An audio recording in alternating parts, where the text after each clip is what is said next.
Nerd Cheetah is the same network of consequences that loomed silently over the heads of any squad member who might have dared to withhold a Pelosi for Speaker vote available to be used against Manchin. The problem is that Manchin doesn't care.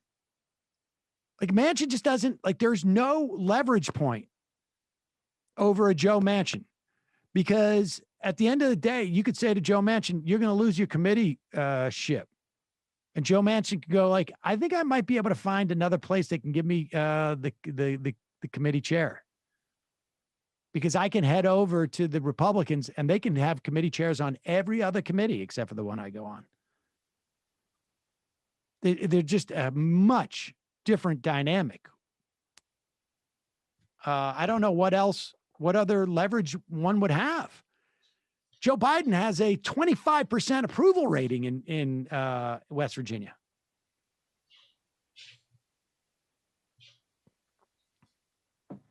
Honestly, the one threat that you could go to Joe Manchin and say, I'm going to go down to send Jamal Bowman and AOC down to West Virginia and have them go around campaigning on behalf of Joe Manchin. That's the only thing that you could threaten him with. We'll come down there and pretend that you're great and you're doing everything we ask you to do.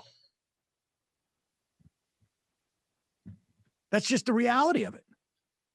Sam's new motto, says Jennifer from St. Louis. Sam Cedar, like coconut, but a little more fruity.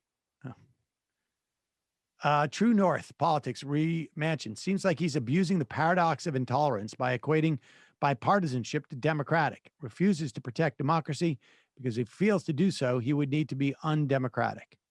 Yeah, well, I guess here is an iteration of what Joe Manchin could have done. But again, let's keep in mind, Joe Manchin is uniquely situated when it comes to Democrats. He is in a dramatically Donald Trump state. It's not a teetering on anything. I think there was a 30 to 40% percentage points spread between Trump and Biden in West Virginia. Like I said, Biden has something like 25% approval rating in West Virginia. Here's Angus King. And this is the mechanism you do if you're an independent and you're coming from Maine, where Susan Collins wants, where they want to hear independence, but they also want things to get done, I guess. Here's Angus King. In other areas, as you say, it's been pretty well stalled. I think the infrastructure bill is a good test because listen, there's not a lot of policy there. This is just numbers. Right. It's helping the country, and we ought to be able to find a resolution on that. If we can't, that spells trouble.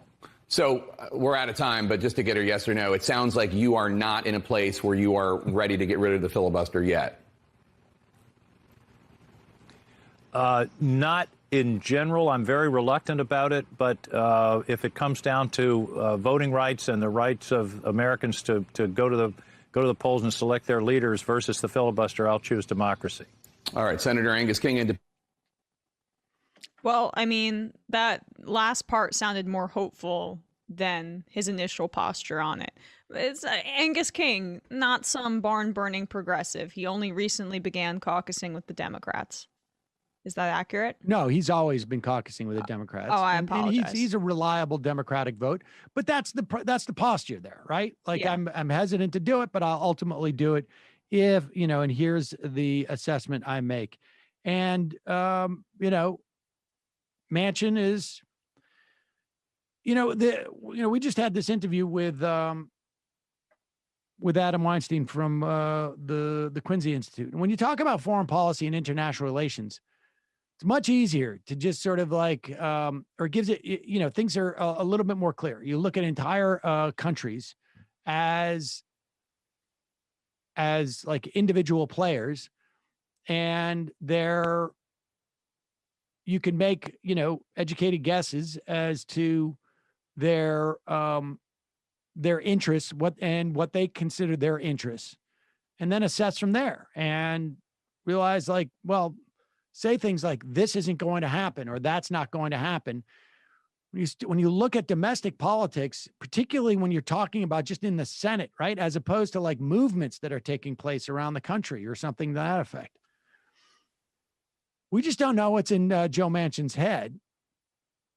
The only thing we can assess is like he doesn't have that much of an urgency to do anything, but he also probably realizes he has to do something. And then the question becomes what,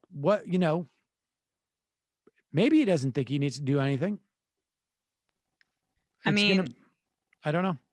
Yeah, I think that they're gonna play out this June strategy where they throw everything out there in order to put as much pressure as possible on the senators that are holding out when it comes to the filibuster. And yeah, Manchin gets the public scrutiny on this, but I'd imagine that senators like Angus King, senators like Mark Warner, are quite apprehensive about doing anything about the filibuster because then they'd actually have to, as you say, take tough votes. Yep. Or maybe bind together with some of their more progressive Democratic members and vote on things that their donors have zero interest in supporting.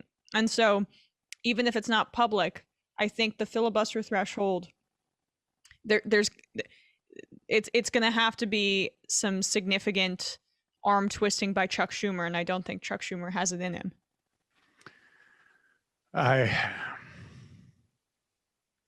They'd be fine with fundraising off of some of these issues that they say they need to get passed, right? And then maintaining the status quo. I mean, that's the dirty secret about all of this, is that there are Democrats who don't really want things to change fundamentally, and then they can still get buckets of money by sending out emails about gun violence and about police brutality.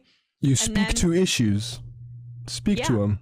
Right, exactly. Just speak to the issues, but don't do anything about it, because we already know the only way that any of that kind of stuff gets done is with filibuster reform / elimination. And if you're not interested in doing that, then you're not interested in acting on the very issues that you emotionally manipulate your donors and voters into thinking that you will do something about.